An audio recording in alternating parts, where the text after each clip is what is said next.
اپنے بندوں کو آزماتا ہے۔ اللہ نے فرمایا وَلَقَدْ فَتَنَّا الَّذِينَ مِن قَبْلِهِمْ فَلَيَعْلَمَنَّ اللَّهُ الَّذِينَ صَدَقُوا وَلَيَعْلَمَنَّ الْكَاذِبِينَ،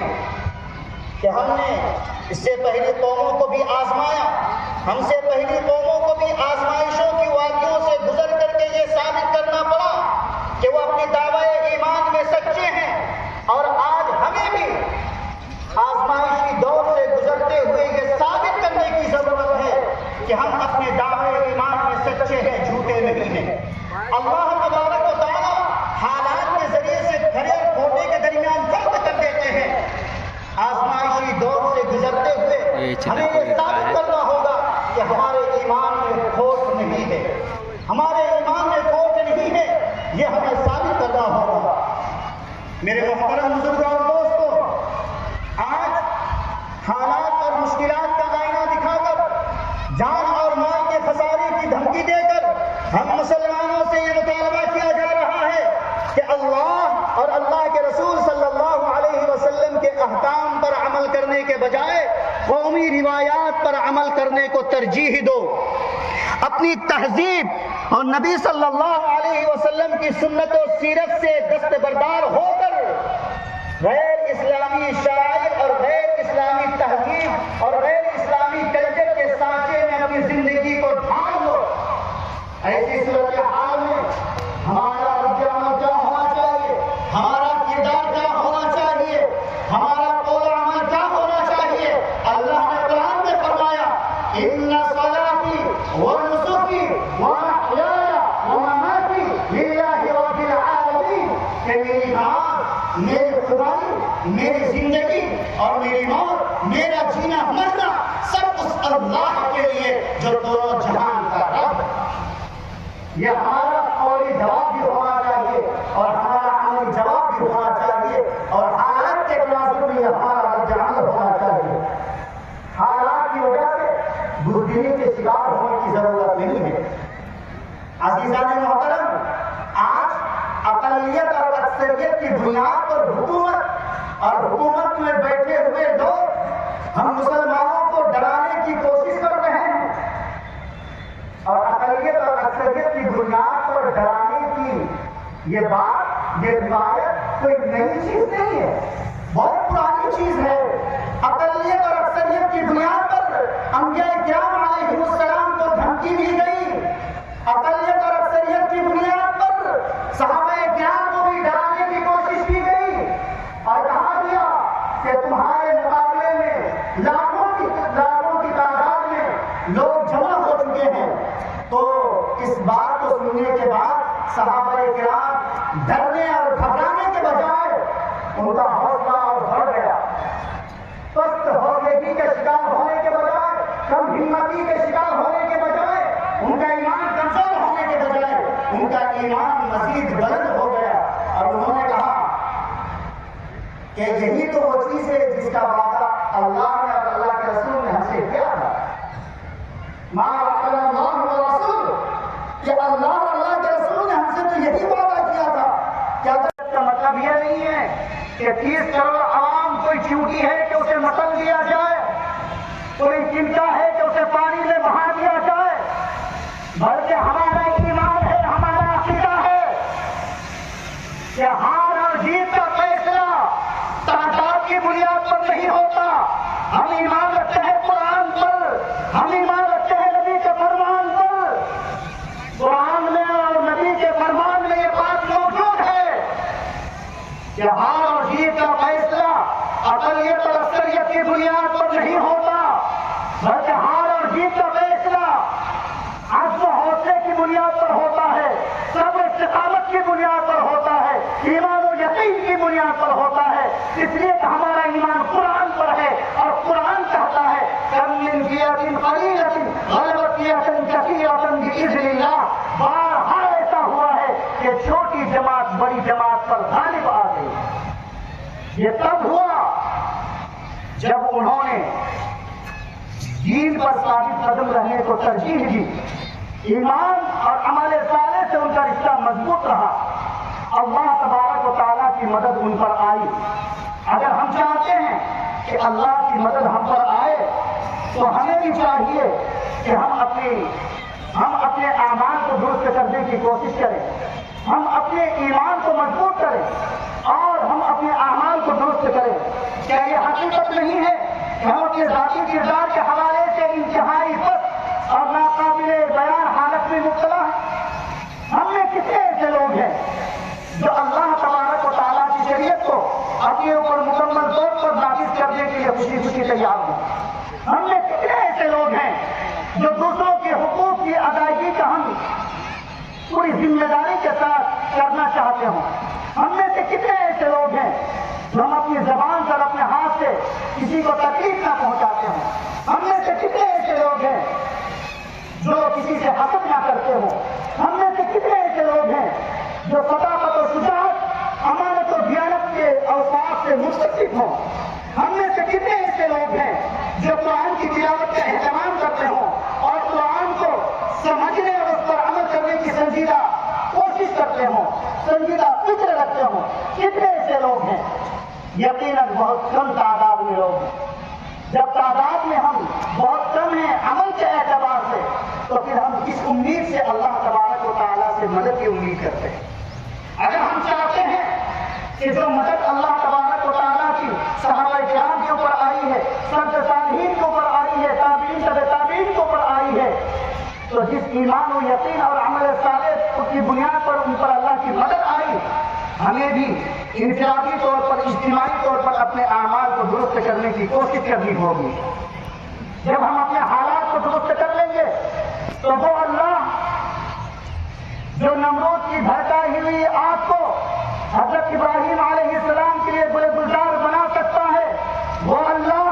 جو حضرت موسیٰ علیہ السلام کے لیے دریا میں راستہ نکال سکتا ہے، وہ اللہ جو حضرت یونس علیہ السلام کو مچھلی کے پیٹ میں زندہ رکھتے ہوئے پھر مچھلی کے پیٹ سے اسے زندہ نکال سکتا ہے، وہ اللہ جو حضرت یوسف علیہ السلام کی تاریخ کنویں میں پرورش کرتے ہوئے تاریخ کنویں سے نکال کر تخت سلطنت پر بیٹھا سکتا ہے، وہ اللہ جو مکڑیوں کے جالے سے اپنے حبیب حضرت محمد مصطفیٰ صلی اللہ علیہ وسلم کی حفاظت کر سکتا ہے، وہی اللہ ایمان اور عمل صالح کی بنیاد پر ہماری اور آپ کی بھی حفاظت کر سکتا ہے۔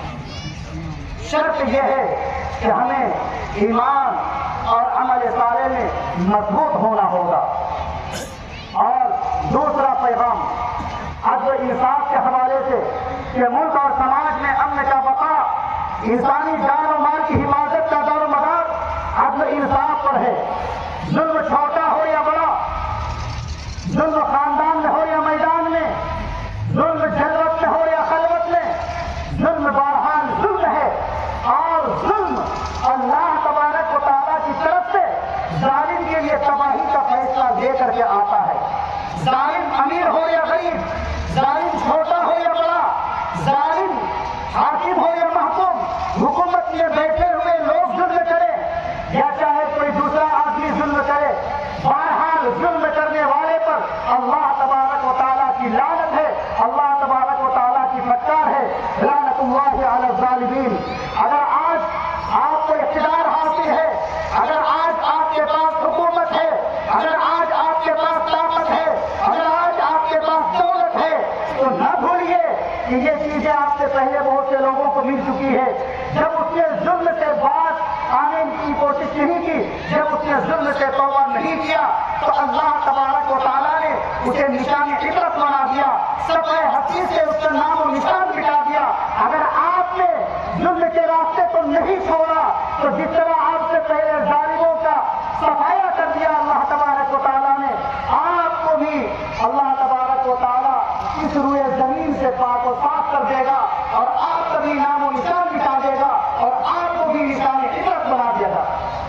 آپ کو یاد ہونا چاہیے کہ فرعون کے پاس طاقت تھی، حکومت تھی، اس کے پاس کیا کچھ نہیں تھا، اتنا کچھ تھا کہ اس نے خدا ہونے کا دعویٰ کر دیا، مگر اللہ تبارک و تعالیٰ کی جب پتہ آئی، اس نے جب ظلم سے توبہ نہیں کی، اللہ رب العزت کی پکڑ آئی، تو اللہ تبارک و تعالیٰ نے اس ظالم فرعون کو اور اس کے دست قدم پر چلنے والوں کو دریا میں غرق کر دیا، اور فرعون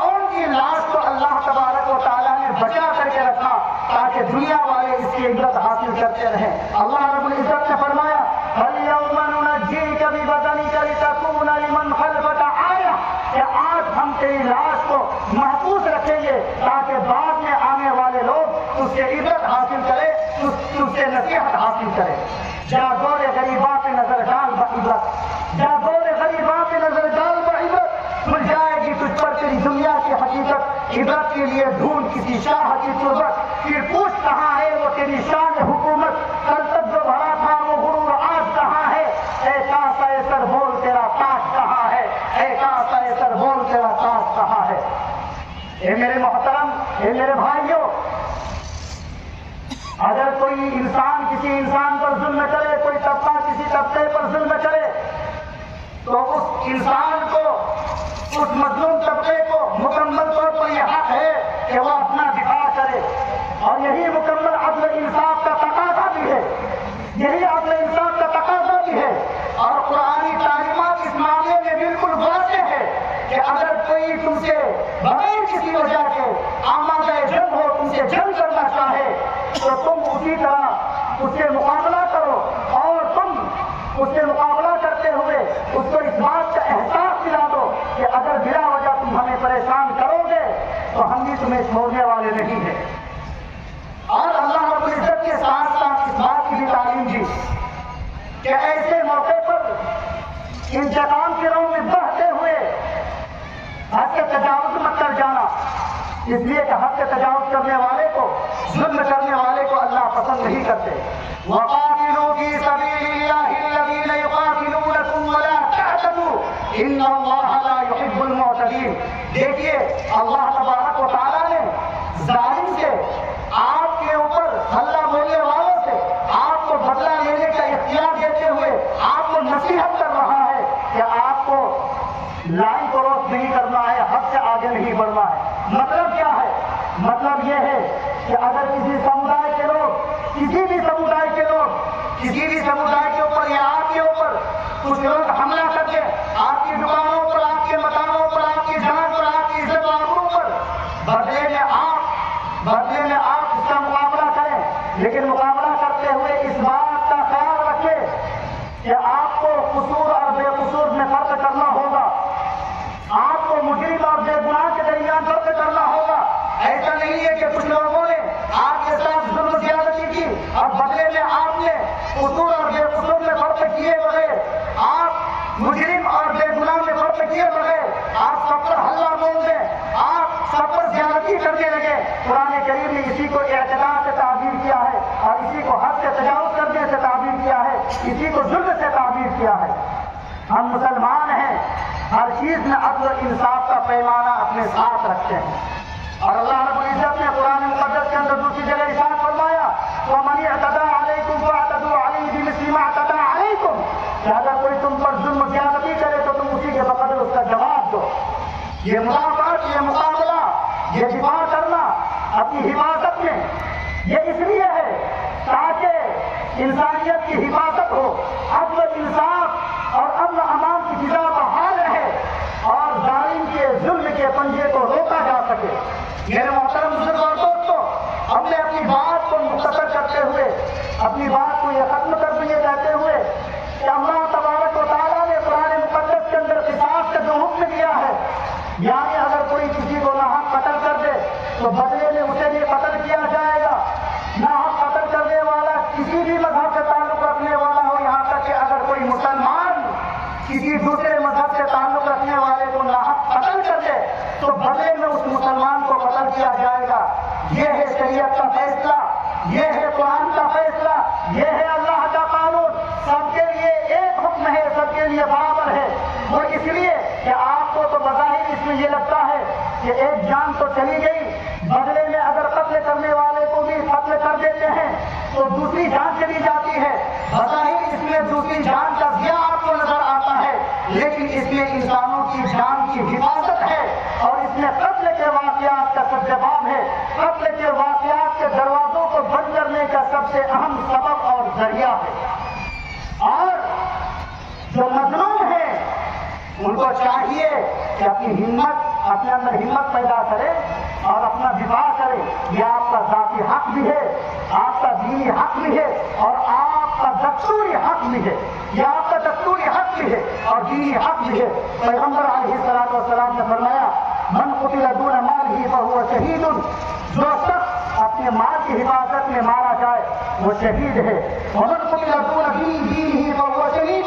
جو شخص اپنے دین کی حفاظت میں مارا جائے وہ شہید ہے۔ دین کی حفاظت میں مساجد بھی ہے، مدارس بھی ہے، مکاتب بھی ہے، مقابر بھی ہے یعنی قبرستان بھی ہے، خانقاہیں بھی ہیں، درگاہیں بھی ہیں، اوقاف کی جائیدادیں بھی ہیں۔ اوقاف کی حفاظت یہ دین کی حفاظت ہے، اس کے لیے اگر جان کا نذرانہ پیش کرنا پڑے تو آپ کو پیچھے نہیں ہٹنا ہے۔ پیغمبر علیہ الصلوۃ والسلام کے فرمان کے مطابق آپ کو شہادت کا درجہ ملے گا۔ ومن قتل دون دمہ فہو شہید، جو انسان اپنی جان کی حفاظت میں مارا جائے وہ بھی شہید ہے۔ ومن قتل دون اہلہ فہو شہید، اور جو انسان اپنے آل و عیال کی حفاظت میں مارا جائے وہ بھی شہید ہے۔ اس لیے آج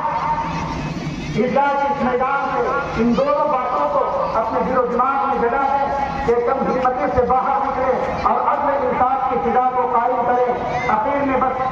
یہ کہتے ہوئے اپنی بات کو ختم کرتا ہوں کہ نور کی ایک کرن ظلمات سے بھاری ہوگی، نور کی ایک کرن ظلمات سے بھاری ہوگی، رات بھاری ہے تو کیا صبح ہماری ہوگی۔ اللہ تبارک و تعالیٰ کہی گئی باتوں پر ہم سبوں کو عمل کرنے کی توفیق عطا فرمائے۔ وآخر دعوانا ان الحمد للہ رب العالمین۔ اللہ اکبر اللہ اکبر وللہ الحمد، اللہ اکبر اللہ اکبر لا الہ الا اللہ، اللہ اکبر اللہ اکبر وللہ الحمد، اللہ اکبر اللہ اکبر لا الہ الا اللہ، اللہ اکبر اللہ اکبر وللہ الحمد، اللہ اکبر اللہ اکبر لا الہ الا اللہ، اللہ اکبر اللہ اکبر وللہ الحمد، اللہ اکبر اللہ اکبر لا الہ الا اللہ، اللہ اکبر اللہ اکبر وللہ الحمد، اللہ اکبر اللہ اکبر لا الہ الا اللہ، اللہ اکبر اللہ اکبر وللہ الحمد، اللہ اکبر اللہ اکبر لا الہ الا اللہ، اللہ اکبر اللہ اکبر وللہ الحمد۔ الحمد لله نحمده ونستعينه ونستغفره ونؤمن به ونتوكل عليه ونعوذ بالله من شرور أنفسنا ومن سيئات أعمالنا، من يهده الله